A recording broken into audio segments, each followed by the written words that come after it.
This is where authorities say 6 children, the youngest only 3 years old, were victimized repeatedly over more than a year.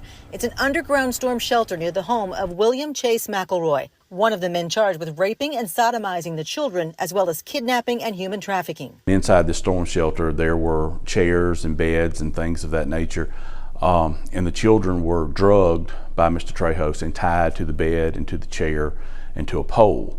And then people would come and pay money to have sex with these children. Assistant District Attorney Brian Jones says there could be more victims and more alleged perpetrators. He says the grand jury has indicted a 4th person, but he can't release that name because that person hasn't been arrested yet. But he says we may never know the full extent of the horrors that happened here. There are some allegations with individuals that we will have a hard time identifying just because we don't know their names.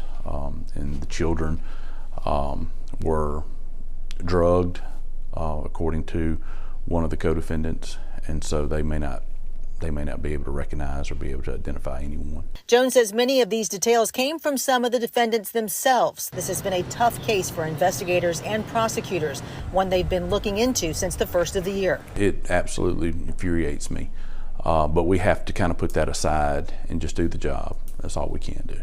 It could be some comfort to investigators and authorities to know that the crimes these defendants are charged with come with a minimum mandatory sentence of life in prison without the possibility of parole.